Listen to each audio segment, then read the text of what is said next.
You've never been ashamed of your interest in tabletop games, but ever since you stopped seeing people, you've spent far less time role-playing than you used to. The cloak-wearing nerd standing before you reminds you of days gone by, when you used to gather around a table with your college friends and pretend to be someone else. Ho there, traveler! No. Ho, as in, hey. Howdy. How are you? You know, simple salutation. Ah, that's the spirit. I'm Chance, your D20. The mysterious cloak comes off, and you see the friendly face beneath. Welcome.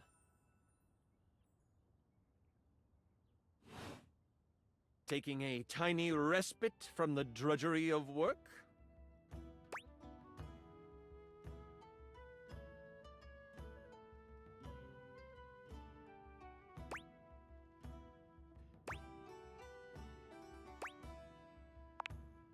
Ah, yes, the usual. If you are up for a real adventure, I have just the thing for you. Have you ever heard of grottos and gargoyles? Oh, that's great! What's your favorite monster? Oh, and what about your favorite mystical weapon? Or class? Oh, I have so many questions.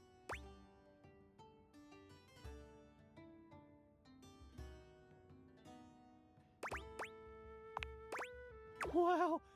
Someone else who feels the same as me! Oh, it's so hard to pick a favorite. Everything about G&G is so cool.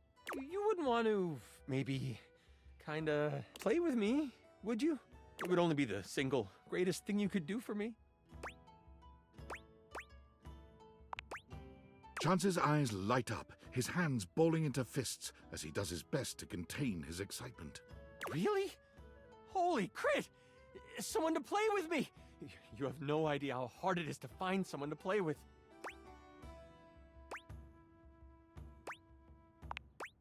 Sure can. Don't you worry about that. Your chronicler will balance everything for solo play. Regardless, it'll give us some time to get to know each other better. It's time to get you your character. All we have to do is choose your stats, your powers, and your weapons. Then your armor, your lineage, and your gargoyle gauge. Although I might leave that out for this first character. It's an optional setting. See, you can have a portion of gargoyle blood running through your veins, which lets you...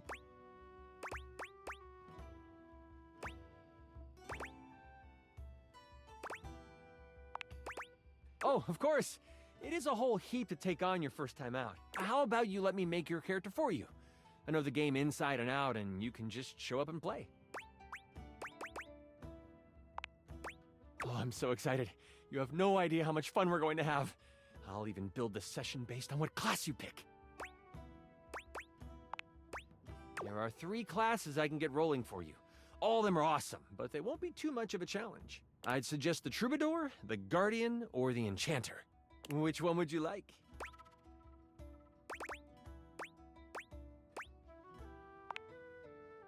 I'm so excited! The Enchanter it is! Magic will flow and find home in your heart. I heard that Lux wanted to get into G&G more and was thinking of playing a hotshot. If you two know each other, I'll invite them. Now that I know who you want to be, it'll take me some time to finish building out the session for you. Give me a day? I should be ready by then. Anything before that, and it's a bit dicey if I'll be ready or not. Haha, me neither. Oh, it's been so long since I've played. I'll see you then. My master of the mystics!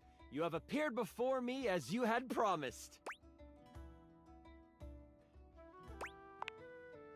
You trying to get some powerful spell by flirting, aren't you? It might work. Keyword might. I'm so glad you're here. I knew you wouldn't let me down. I rolled a crit on my insight check of you. Before we start, here's your character sheet. You will be playing the mystical enchanter by the name of Dewey Day Seamal, a hapless apprentice studying at the Arcana Mystica of the Bookshelf Bluffs. Looking at your character sheet, you will notice that you only have 40 health. Don't worry, it won't be that bad. Lux will be a hotshot. using bows and arrows to strike fear into foes from afar. You two will be a great long-distance duo. What? Sorry, I wasn't listening. You'll be a hotshot? I just heard hot. Right, a hotshot. You shoot arrows. Like Cupid! OMG cute. Okay, I'm totally in. I'll wear a cute little diaper costume. You don't need to wear a costume. Too late, I'm already changing. Right, okay, that's fine. Finish explaining everything. I gotta edit this clip. Okay. Back to the enchanter sheet then. You will see there are spell notches and schools of magic. No need to worry about that really, I made it more for me. Since this is your first time, I'll walk you through what you can do when the time comes. Are you ready to start? Hang on, I haven't finished posting. Okay. Yeah. Lux? Do you like this filter or this one? We're going to start.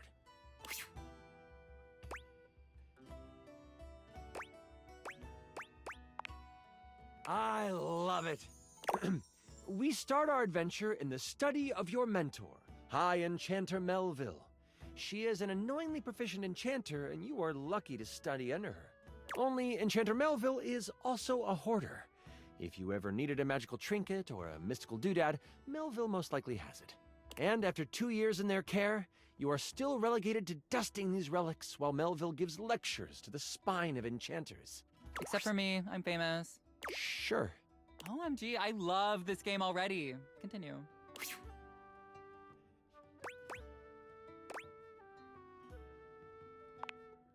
The Spine is a group of enchanters that govern the magical world. Melville is one of the foremost researchers and often presents new discoveries to the Spine. You've been doing some magical research on the side, but you have needed some equipment that Melville has to actually get it done. With Melville in conclave for at least another 3 hours with the Spine, you choose now as the time. You go over to your sack of possessing, an item Melville knows you shouldn't have but allows, and you pull out your latest experiment. You found a lamp. Only it doesn't seem to do much. At least, not yet. You sure hope it is. I found the lamp because light and lamps and glowing. But yeah, I'll let you have it, so you're welcome. Anyway, you've tried rubbing it, but nothing works. But surely, there is something here that will awaken whatever is inside. Looking around this cluttered study, your eyes fall on a few things that might help you. There is an arcane amplifier that you've seen used a few times. There is the Cosmos Collector that can call on the stars to make things work. And there is the Mystic Manipulator, used to alter the very fabric of an item's makeup. Which do you use?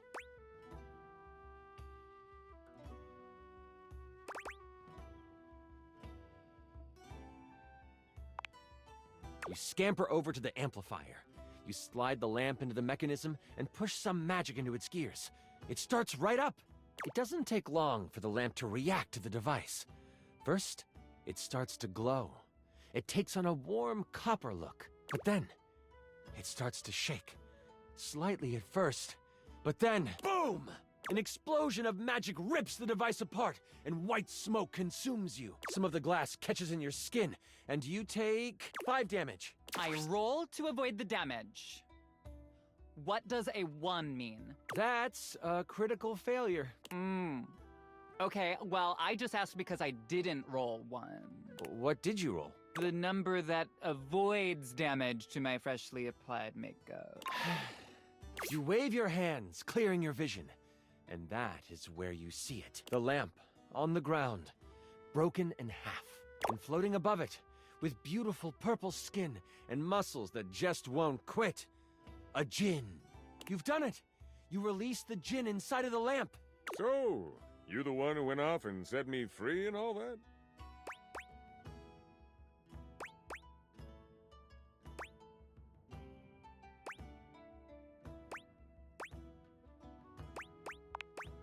The djinn looks at you and cocks out a hip. This one has attitude. Ah, so we're going with rude instead of grateful then, huh? Got it. They then look down at the broken lamp. And the one who has the lamp gets the wishes. Except there is no lamp, is there?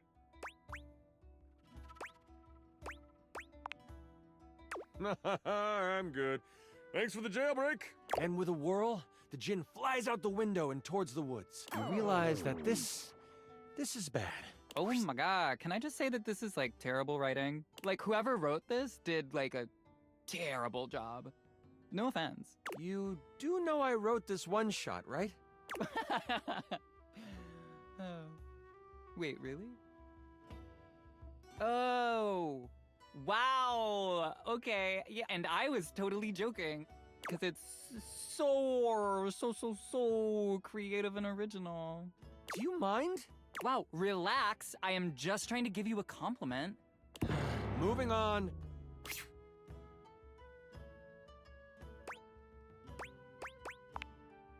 Jinns have been trapped in lamps to stop them from being mischievous and using their powers for evil. You have unleashed a great force into the bookshelf bluffs. All of the most powerful enchanters are in conclave for the rest of the day. And if High Enchanter Melville finds out you let a Jinn loose, you might as well kiss your education goodbye. What do?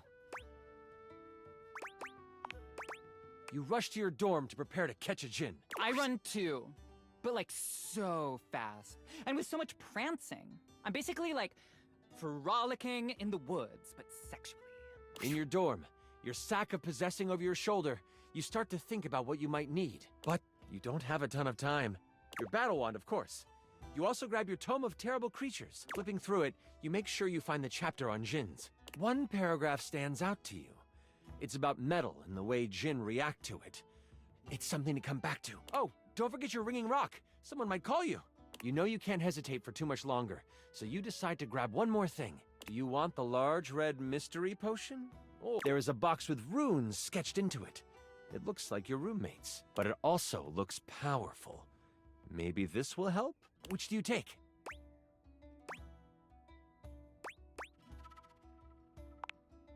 You grab the box and shove it inside your sack of possessing. You have no time to figure out what it is right now. You quickly head out of the door and toward the woods. You get to the edge of the woods and it isn't hard to figure out where the Jinn went. A path of trees has been bowled over. The funny thing is, the path seems to be heading toward a very specific location. It is headed for the hut of the groundskeeper, Moise. Moise is a bumbling old fool, but has a good heart. If anything happened to them...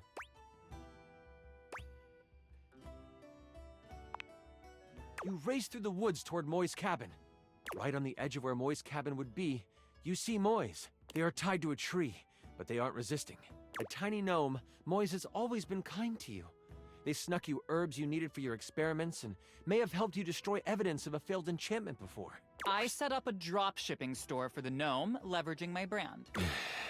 And because of my incredible popularity, I offer him a 98.2% distribution split.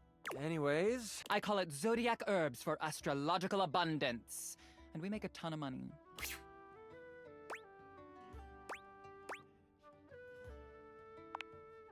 Oh, I'm fine. You can leave me here. They said they would come back for me. The tools are following the instruction of the Jinn that came through here. Oh, I hope you didn't have anything to do with that.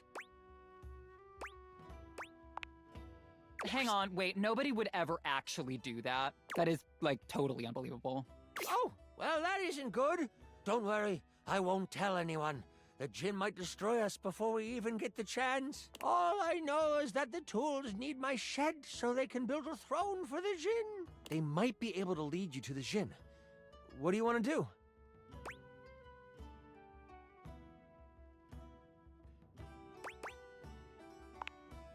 You decide to stealth your way out of this one. As the tools begin to head off down a path, wood and various building materials in hand, you follow them from a distance. Every now and then, you have to stop because the trowel looks like it's looking for you. But you keep going, following them for a few minutes. Eventually, they stop. All right, time for our break. We've been working for an hour, so we're taking 10.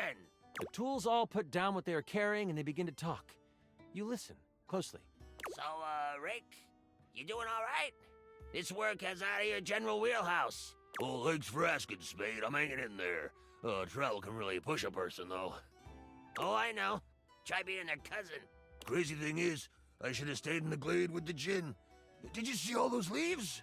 They were everywhere. And I'm the perfect tool for the job. But no, Lift this board, Rick. Put it there, Rick. The spade puts its tiny hand on the rake's arm. When we get to the glade, you want me to say something? Nah, thanks, though. The Djinn seems like a fair guy. I'll talk to him, see what he can do. The trowel walks over to the rake and the spade. We're gonna head back to the shed after our break. Gotta pull some nails for a hammer. You've heard all you need to, and you head toward the glade. That's it? We find out where to go by listening? Don't be surprised if you lose subs over this writing. What subs? What are you even talking about? As you make your way toward the glade, your magical senses start to tingle. You see a few pebbles floating in midair. They float up and down, glowing a soft blue. From your education, you know this to be a ley line. It is one of many that converge around the school. You think this is why the Djinn went this way, to amass more power along the ley line. But there might be more to it than that. Still, time is of the essence. You could steam forward toward the Djinn, or stop and do some quick research from your book.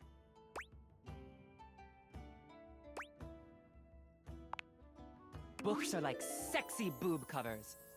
I use them when I want to look like a librarian. You take a moment to sit down and crack open the book you brought with you. Flipping to the back of the book to find a ley line in the index, you quickly find your page. It says that while they were great sources of power, they can also be a great source of healing. You find a ritual of rejuvenation and you partake. You have gained an additional 15 health. What do I get? Can I have some additional likes? I feel like my ritual of foot picks should give me something, right? Nothing else in the book really helps you, but at least you feel more prepared for what is to come. With your sack on your shoulder and your wand at the ready, you venture toward the glade. You travel for another 10 to 15 minutes. It is then you see it. A glade surrounded by trees, and in the middle of it, the Djinn. He is feeding off of a ley line. Behind him is a half-constructed throne. As you contemplate what to do, you hear a magical tone. You search for where it is coming from. Oh, your ringing rock.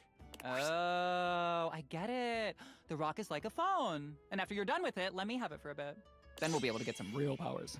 You quickly search your sack for the ringing rock and answer it in hushed tones. Oh, there you are. Where are you right now? That voice is one you would never forget. High Enchanter Melville is on the other end. I've come looking for you. I need you to help me in the lecture hall. We made a bit of a mess. You weren't in the study, so I figured you are done with your chores. Why does it sound like you are outside? Is that a ley line I hear? You know that Melville isn't the biggest fan of lying. You have a choice to make. Do you come clean? Or do you hide the truth from your mentor? We all know what the answer is here.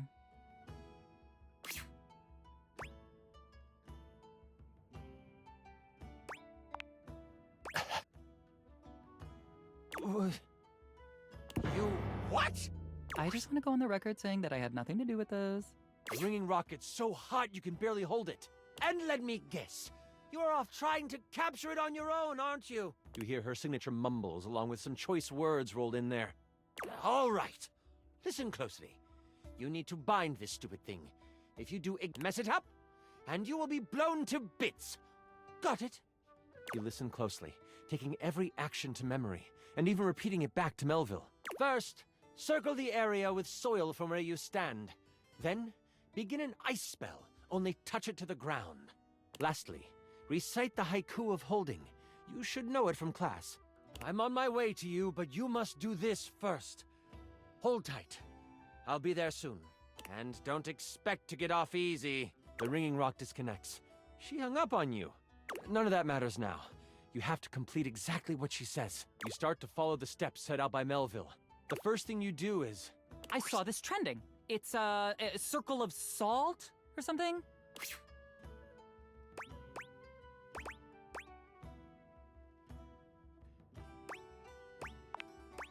You grab a pile of soil in your hand and, staying tucked in the trees, complete your circle.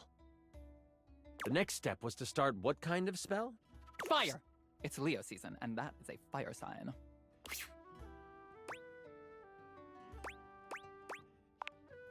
The bitter cold pulses through your finger. You touch the dirt and hear it snap together. Now, the last step. What did you need to recite? This is a weird, hard magic system. I don't like it. Do you, chat? There is no chat! It comes to you quickly. It's short and sweet. You hear the spell complete, and you see a dome of magical energy surround the djinn. You hear rustling of leaves behind you. Melville quickly comes by your side. The ringing rock has tracking now? Ooh, that's good for location tags. That's not the point. Can I continue now? Yes. She gives you a smirk and a nod. I see you tamed the thing. The djinn puffs up. Psh, no one can tame me. Melville gets a very serious look on her face. We'll see about that.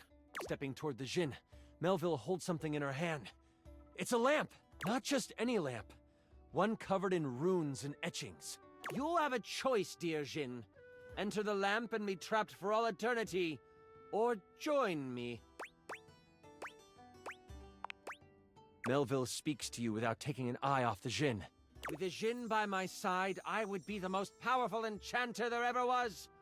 I shall have his power, one way or another. The lamp starts to glow, and the djinn begins to be sucked into the lamp. Make your choice, djinn, she cackles. The djinn, with a panicked look on his face, shouts, I'll aid you. My power is yours. Whoosh! A flash of light overtakes you. You can't see, but you can hear energy most intense flying around. Before you floats Melville, but she is huge. The djinn has fused with her, and she lets out an evil laugh. Before I go on, I should tell you, this is the part where I would, monologue as Melville. Is it cool if I do that? Yeah, totally. I'm gonna monologue too. Oh, for heaven's sakes, Lux! Do it in another room at least. Fine.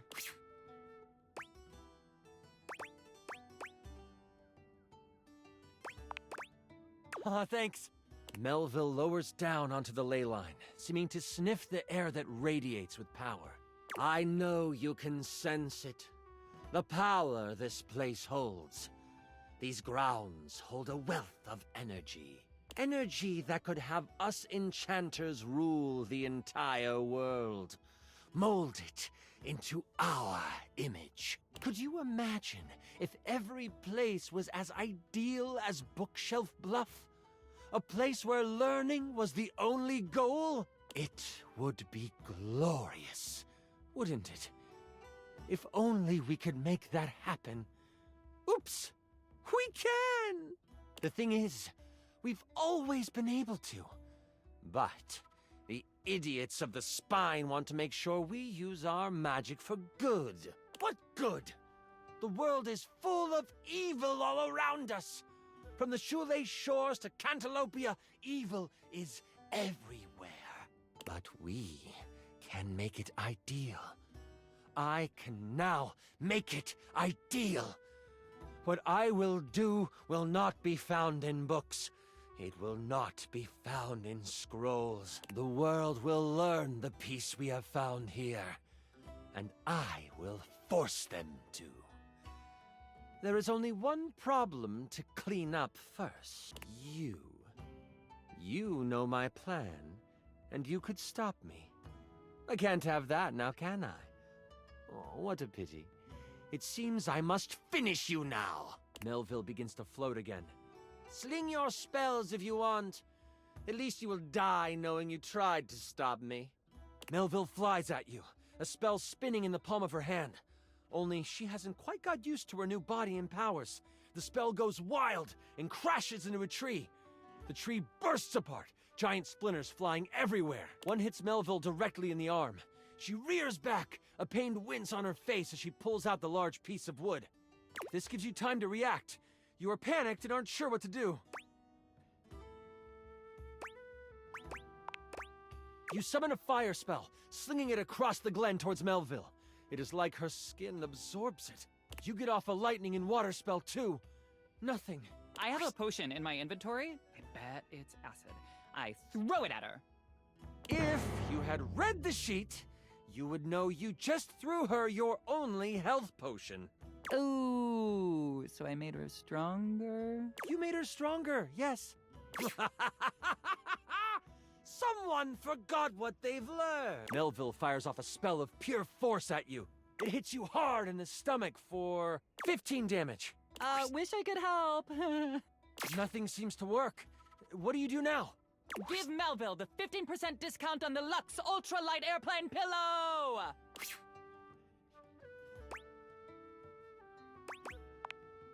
You sprint for the lamp Melville left on the ground. Upon touching it, you see it is covered in runes. A quick scan shows you they are runes of capturing. Put that down, Dewey. You don't know what you're doing with that. Melville is scared of this thing. What do? You are instantly glad you paid attention in runes class. The words come flowing from your mouth like water, and with each word, Melville gets pulled closer and closer to the lamp. Stop! You don't have to do this!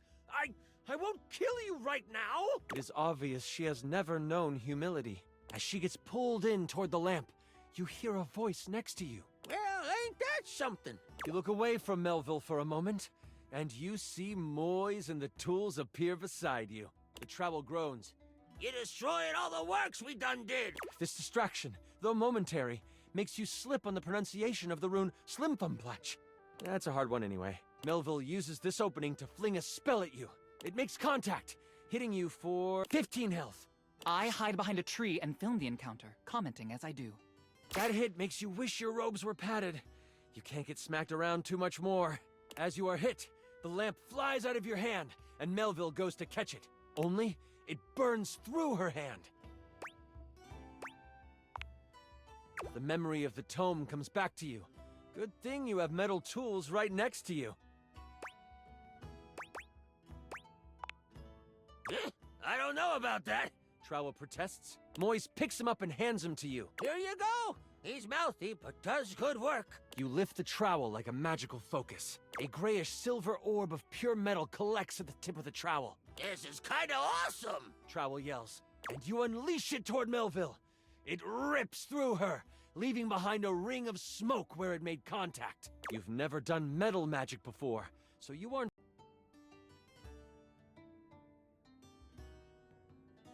With a flash of blue energy, she hits you with an arcane lance. She is still reeling from your hit, so it only hits for 5 damage. That hit makes you wish your robes were padded. You can't get smacked around too much more. You stagger back, pushing through the pain. You lift your eyes toward Melville, and you see the other tools rushing her. Lux, are you going to help? Someone has to live to upload the tale. I'll be back here. They get a few swipes in before Melville starts to grab them by the handle and snap them in half. In that moment, as if by magic, Moise appears. Oh, this doesn't look very good. Moise lifts a hand, and vines fly out of the ground to wrap around Melville. It looks like it's holding, until... Kaplow! The vines are thrown off and burst into flames as they hit the ground. Now I have to kill you too! Die, Moise! Melville charges up an energy attack. You have a moment to react before it flies. You have enough spell notches to do your ultimate attack. Or maybe a higher level metal spell? Or there might be something else you want to do.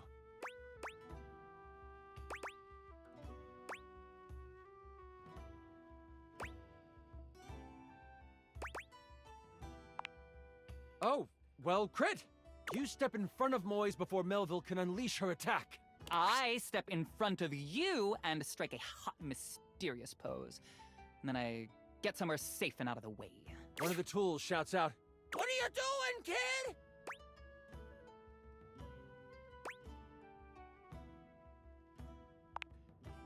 You release your hold on the trowel, letting him tumble to the ground. That is all you have time for before Melville hurtles the attack at you. She hits you for... Oh no. I rolled a crit. That means she hits you for 93 damage. I'm... so sorry. You feel the magic hit your chest. And in that moment, you are known by everything in the universe that ever was or ever will be. The bright light from the attack doesn't burn out. Instead, You open your eyes to find yourself swirling in magical ether. Melville unbound your soul from the earthly plane, but in doing so, released you from pain. Everything is beautiful, and you are in tune with all things. But wait, that's not all. I bet he's making this up on the fly. You are zooming through time and space and existence, and you slam into something, and then it is black. You open new eyes, and a voice in your head tells you that your sacrifice has earned you another chance. You see the sky. You feel grass under you. You realize you have been reincarnated. But where and who you are is a mystery to you, and that mystery is a story for another time. Way to leave me to clean up your mess, which I am not going to do. My character bows down and becomes a servant of Melville. So, now you are an evil character and the adventure is over. So, good job. But I got like 480 new followers. How many did you get? That was incredible! The way you sacrificed yourself? Holy crit!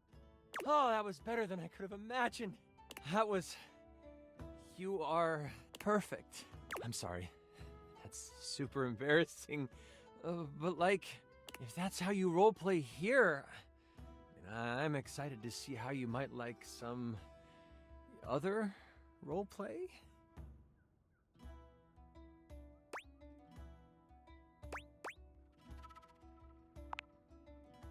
That was such a good session. Listen, I appreciate you so much, and I would love to play with you again. And I'm so damn glad you sat down with me to do this. You're amazing. I need to wind down because that was intense. But please, please, please, come see me again soon. Oh, I'd love to have you play with my dice again. I mean, bye.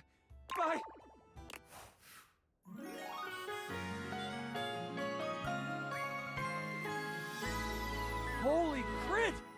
You maxed out our relationship status! It's not all that surprising that your towels would have a look that one can only describe as fresh out of the shower. The fluffy terry cloth clothing and glistening skin are expected. What you did not expect to see, however, was a six-pack you could do your laundry on. Wait, hold still. He holds his hands out in front of him, stopping you in your tracks.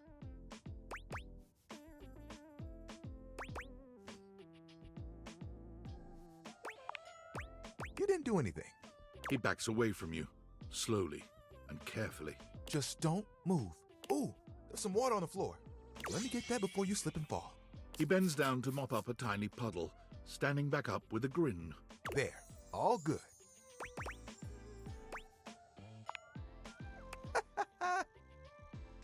Some might say that I saved your life.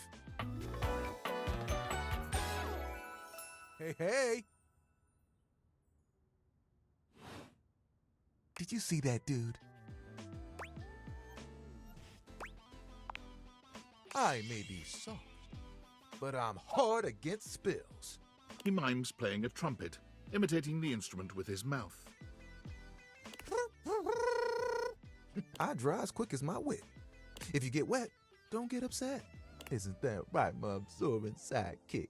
He holds out a small swan-shaped towel for your inspection. It's quite charming. Quack!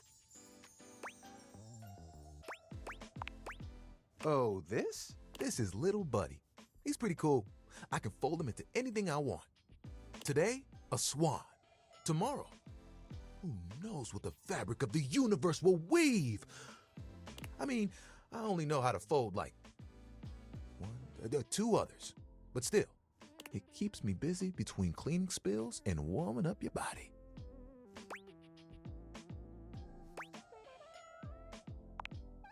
Oh, you are a forward one, aren't you? So are folding skills, I've been told. Gotta say, this is the most fun I've had talking in a while. I keep myself pretty busy with my job. Nah, spills happen every day. No big thing, but the hard part is getting dry. For the big jobs, I work with Washford and Drysdale. But I work pretty independently, you know?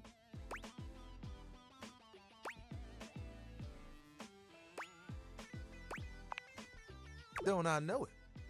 Even though you don't spill too much, I'm there 24/7 on call. And not to tug on my own thread, but I'm proud of the work that I do. I mean, who doesn't?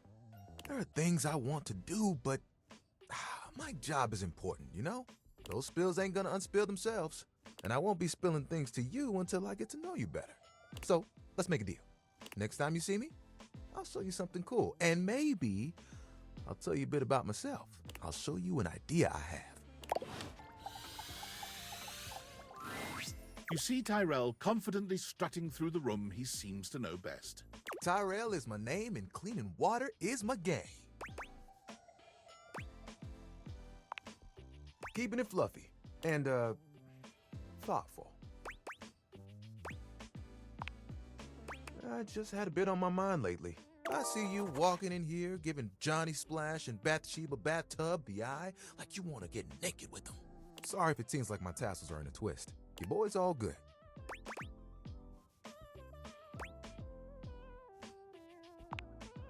I don't have anything against him. I think it can be a bit awkward, but... And is Johnny even his real name? Not that I'm judging. Be whoever you want to be, you know? I can tell you that my fibers don't change. No matter how many times you wash me, I'm gonna be Tyrell. No, not exactly. He's a good rinser, all right? But he keeps me up all night. Every night. He's singing all the time, notes just pouring out. Does he not need rest? 'Cause I need rest. It keeps me soft. I don't get my sleep, I'll fall apart into a rag in no time. Imagine it. One day there's a puddle of water on the floor. A big one. You reach for me, but I unravel in your hands. Why? Because I didn't have time to rebuild my strength. My threads are bare. Next thing I know, you leave me folded in the closet. I never get hanging around the house again. You will never reach for me to wrap you up, to keep you warm. I'll never clean up the floor puddles again. If I can't do that, what's the use? I have dreams of cleanliness you wouldn't believe. In fact, huh? Tyrell holds his swan up to his ear, nodding as though it was speaking to him. What's up? Oh, you're right. Good point. My buddy here is right. I can't go pouring my heart out during our first conversation. How will I know if you can absorb all the feelings I have? How about this? Let's talk again soon. You might be able to squeeze something out of me. But right now, I've got something I want to try. I'll see you around the house, yeah? See ya. Hey, buddy. I've got an idea.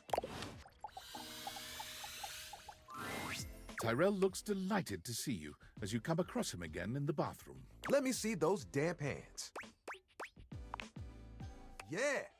He cozies up against you, spreading warmth through your hands all the way up your body.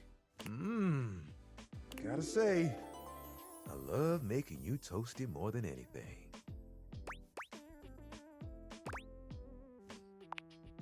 My pleasure. Okay, so last time you came by here, I might have been a little, jealous of the attentions you've been giving others. But that's water under the fridge now.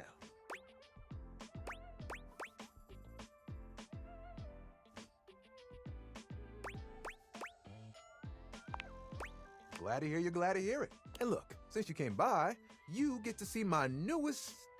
I never know what to call it. Creation, formation...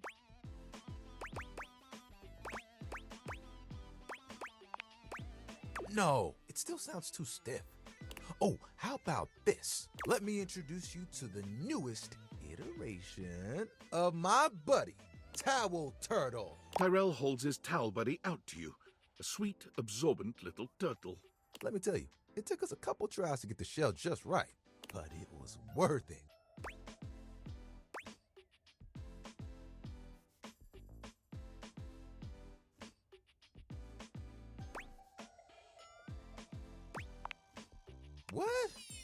Towel animals? This really is just a thing for me, a way for me to express myself. Plus, me and my buddy have a special bond.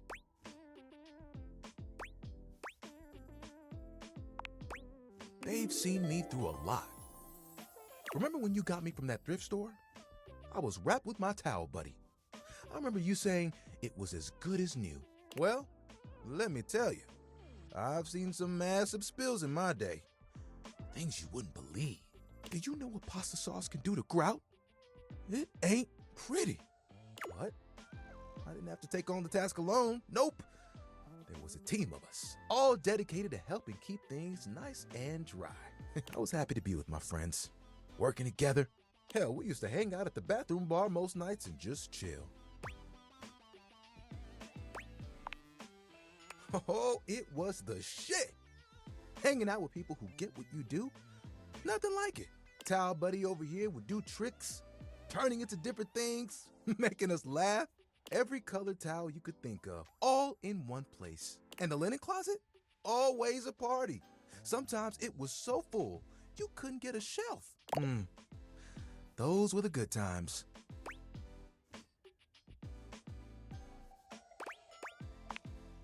It makes me shudder to think of it. It was a day that will go down in infamy. It was spring. It was raining something crazy. And our owner had their grandkids over.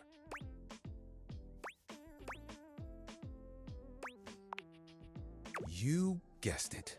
All 7 grandchildren came over. All 7 of them decided to play in mud. And when they came back in, they just started snatching my friends from the closet. Towel buddy and I just watched in horror. Oh, they took them all one by one, but me, I was on the bottom. And I just saw it happen. I whispered to myself, some tough towels, they'll be fine.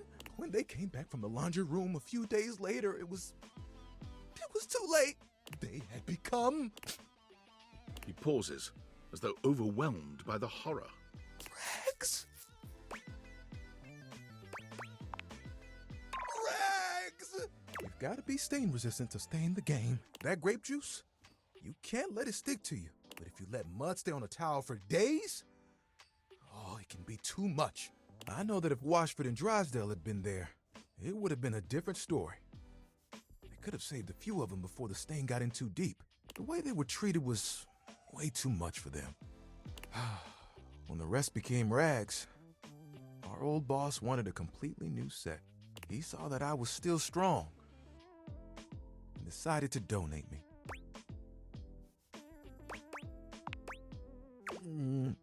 I was not scared. It was a hell of a disaster. But I had my little buddy with me.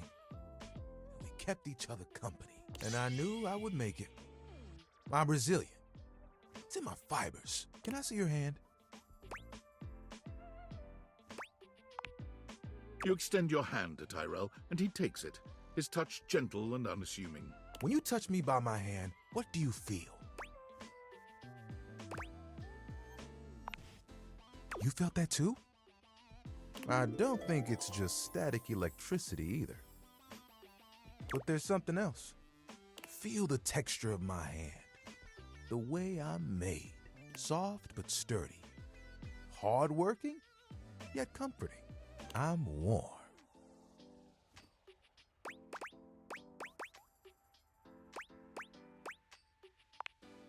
You noticed, eh?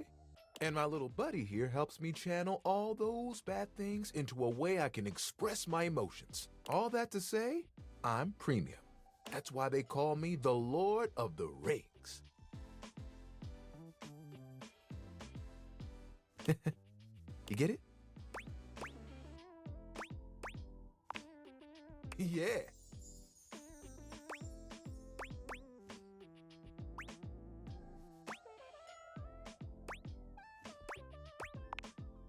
I like it, but it isn't what I want to do forever.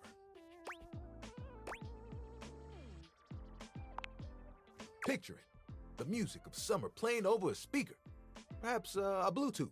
The smell of sea salt and tight canvas in the air to your right. One of those tall lifeguard stands that someone in bright red shorts sits on. To your left, A couple that most likely had an argument in the car. They both try to make the best of the day. It's super awkward. And there I am with you, stretched out in the sand, a giant umbrella behind us, blocking out the sun, and us just chilling. Can you guess what I want to do?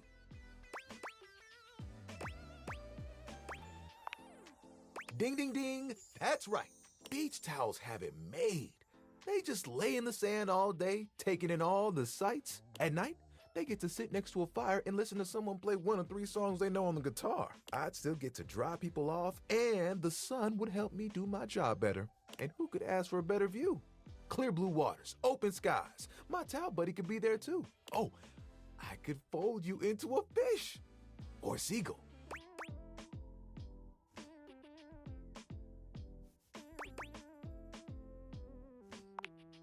Oh, of course. We'd have to go together. Just promise me you won't get mad if I track sand in the car. It's kind of a hazard of the job.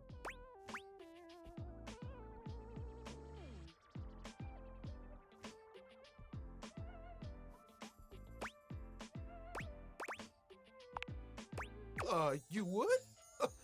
You would leave the house for me?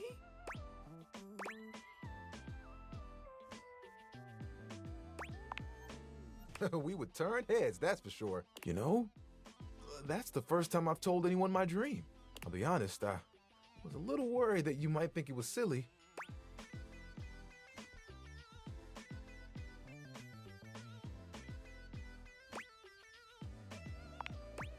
Tyrell fans his face with his hands. Tyrell, don't cry. Who's gonna dry you up? You're the best, you know that? And think of all the sunsets we could watch together. You and me, cuddled up real close. It would be like nothing else mattered. Even if it was just for a few moments.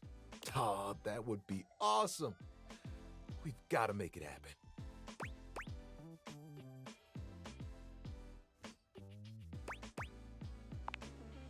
Nothing will keep us apart. You know what the really cool part of this is? You're part of that dream now, too. Hey, I've got an idea. Towel buddy. Remember that one I've been saving for a special moment? I think it's time. We'll be right back. Tyrell disappears from view for a few moments. Yep, just like that. Tuck it under. Ooh, you look so good. When he returns, he holds his towel buddy out to you, now in a new and delightful shape. Well?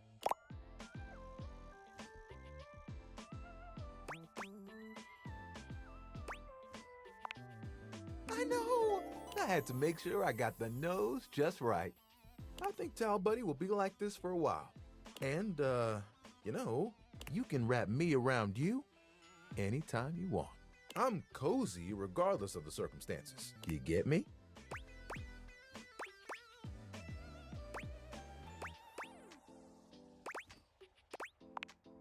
Oh, sorry. I shouldn't talk like this in front of Towel Buddy. He's just a washcloth after all, but the offer still stands. I look forward to those sunsets.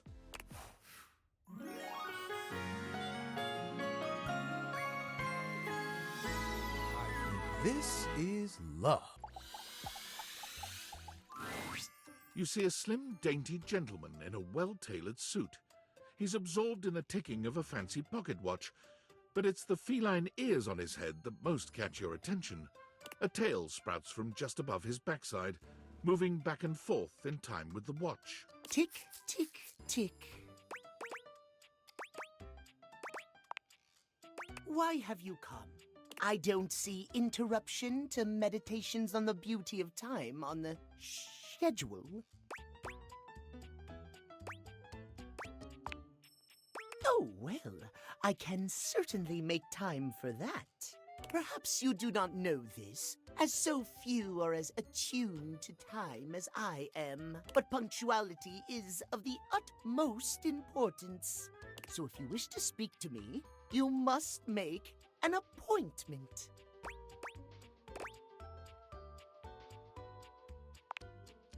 You mock my elocution. I speak with elegance, precision, timeliness. If you wish to make my acquaintance properly, you will return with an appointment.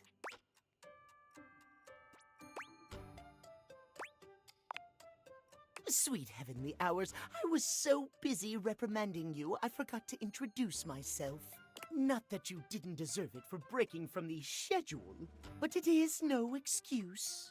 Timothy Timepiece, at your service. Timeliness.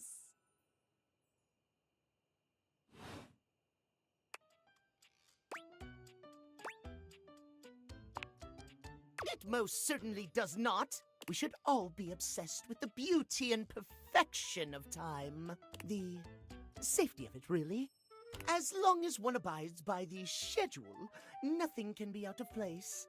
You will abide by the schedule, won't you?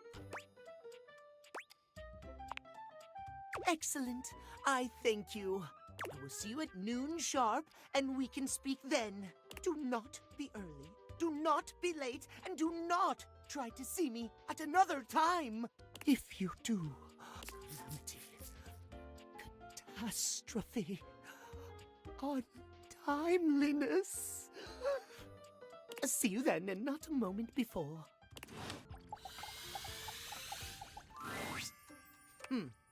Almost late. Almost.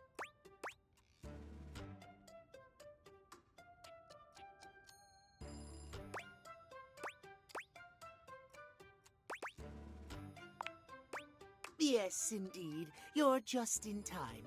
Tell me why you've sought me out. Aside from the pleasure of my absolutely sparkling wit and golden company.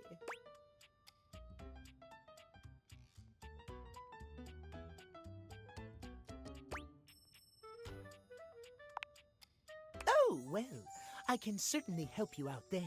My love life may be on hiatus, but as they say, a broken clock is right twice a day. Timothy looks at you for a few moments, clearly expecting something.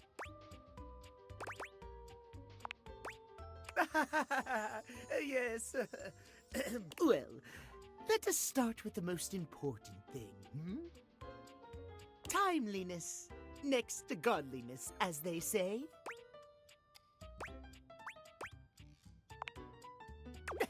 Of course I'm right. Imagine, if you will, you show up to a date showered and clean, but 2 hours late. Does your cleanliness matter then? I think not.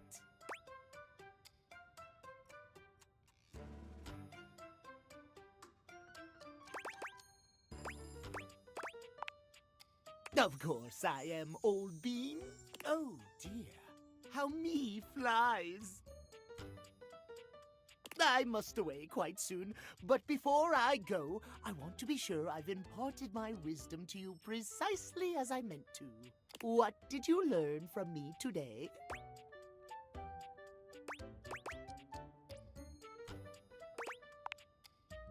Exactly! Just so, just so.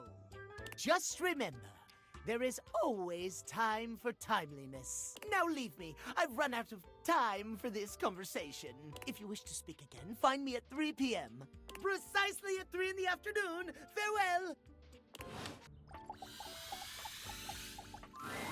Timothy is just putting the finishing touches on polishing a pocket watch. When he sees you, he waves you over, setting the watch aside and pocketing the cleaning cloth.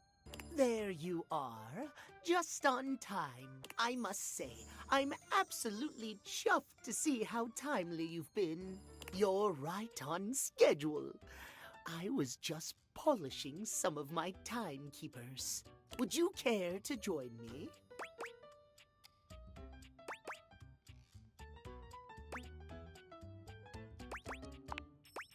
Capital. Have a seat, darling. Now, when last we spoke, we discussed the importance of what? Precisely. Nothing better. Nothing more important. The biggest lesson here is that time, above all else, is the first thing you must consider when it comes to love. But there are, of course, other things to consider. Having a schedule for your date is imperative to ensure you are using every moment with your lover correctly.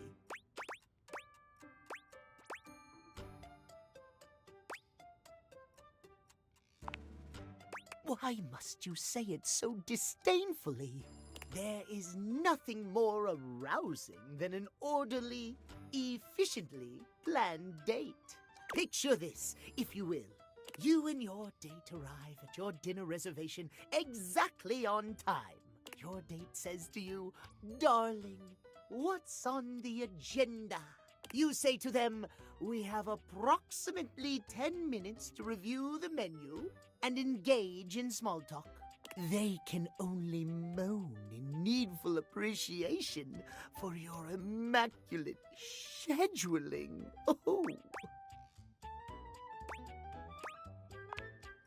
Perhaps we have more in common than I realized. At any rate, scheduling your entire date down to the minute is not only efficient, but an excellent bonding experience for any couple. So let us practice now. You have asked me on a date, and we have both arrived on time. As we are seated for dinner, I look deeply into your eyes and ask you about tonight's agenda. You say?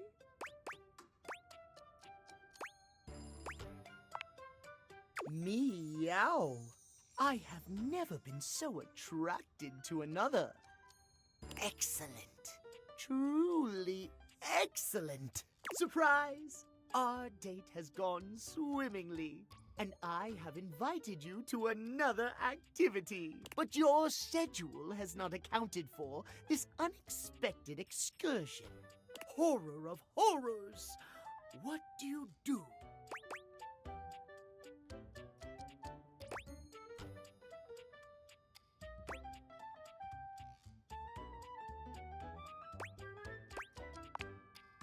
Well, I suppose that could work, but it is certainly not something I personally could accommodate. Terrible things happen when the schedule is not respected. Terrible things. Our time for this conversation is beginning to dwindle. Before I bid you leave me once more, tell me what you have learned. Last time we learned the value of timeliness. Today, we learn the value of... precisely! Scheduling! I would so love to talk to you at length about crafting a proper schedule, but I'm afraid my time runs short. If you wish to continue our talks, return to me at 9 p.m. As ever, no sooner, no later. Farewell. What are you doing here? I told you to come at 9 p.m. sharp. No, no, no!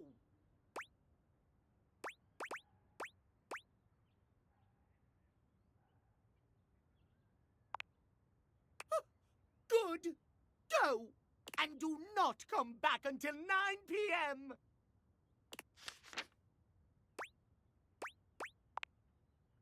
Go!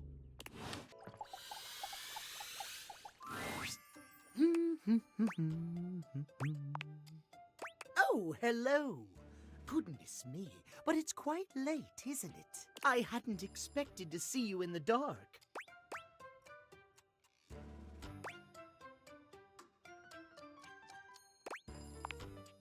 Me? Truly? I'm touched. But be honest, it wasn't me you wished to see. It was these beautiful timepieces. Timothy gestures expansively to a collection of pocket watches in front of you both. I know I promised to help you with your love life. But if you'll help me care for my collection, I think it will achieve both of our aims beautifully. If you don't mind.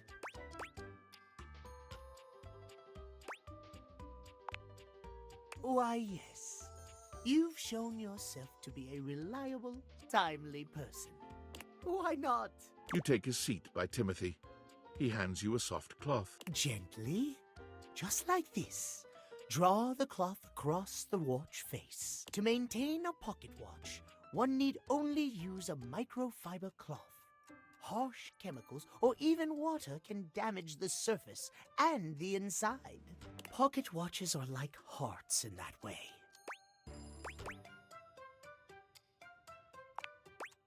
Well, yes, but what I had meant was that they must be tended to regularly and kindly. A mechanical pocket watch must, at minimum, be kept clean and wound daily. My watches here are all mechanical. I have no quarrel with quartz.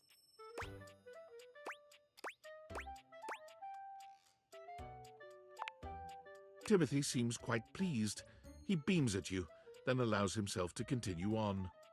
My point is that quartz watches require a bit less care in their maintenance.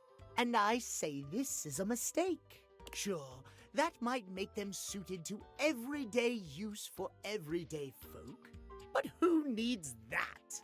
How will anyone know you're dedicated and good with your hands if you're using a watch that runs on a battery? That runs along tick-tock ticking without outside help? It's preposterous, really.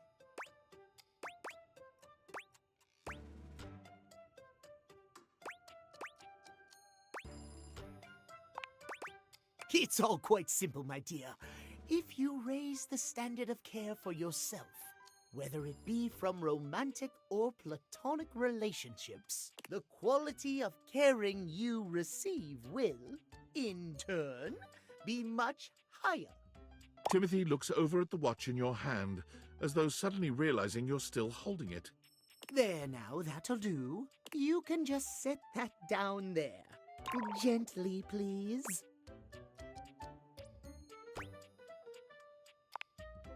Thank you.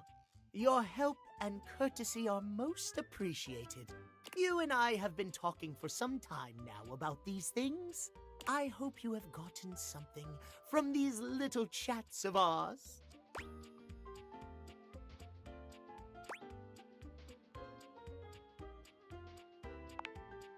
Oh, my. Well, I'm most pleased to hear you think so. I have enjoyed our conversations a great deal. I had assumed you weren't listening to me in the least, I must confess. To hear that you have taken something from them after all, I am glad indeed. I have much work remaining to do, unfortunately. But if you would like to speak to me again, perhaps about another topic, you may find me at 9 a.m. sharp.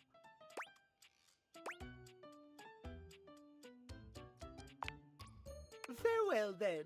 As you walk away from Timothy, he seems fully absorbed in his pocket watches. Perhaps it's your imagination, but he does seem happier than when you first walked up on him. Oh, look who it is. Come closer, won't you? Come have a look at this.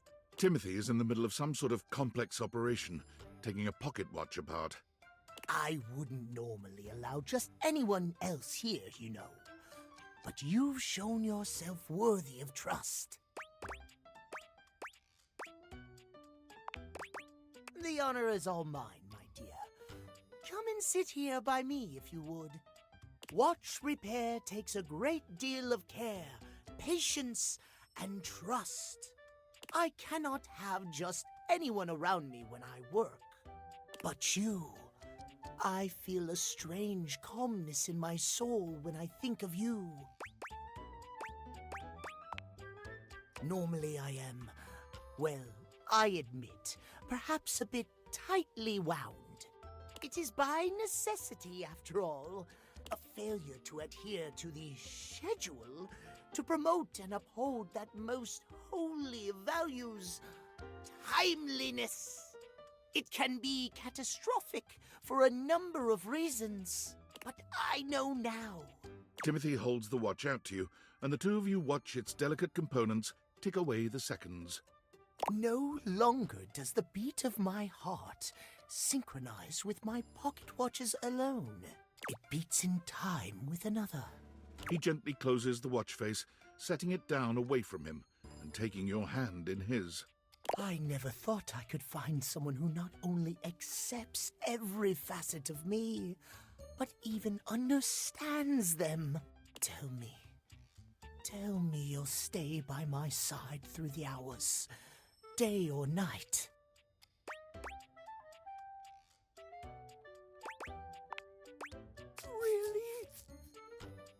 He laughs, happier than you've ever seen him. You've never seen him look at anything but his prized watch collection like this. You've made me so happy, my darling. I cannot believe I can truly have it all. I haven't allotted any time to it in the schedule, but perhaps I could finish my work later in the day, and you and I could spend some time together. Oh, the way I feel now. I'm not certain I could concentrate on my work.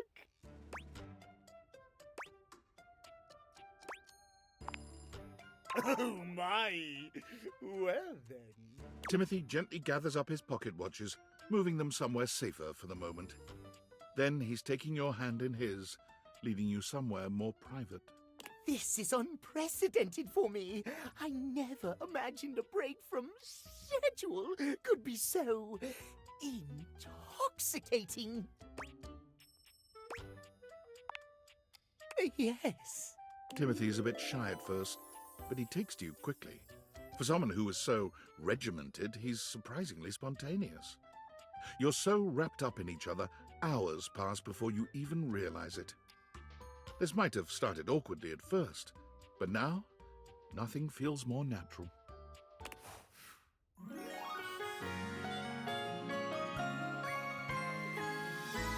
I always have time for you, my love.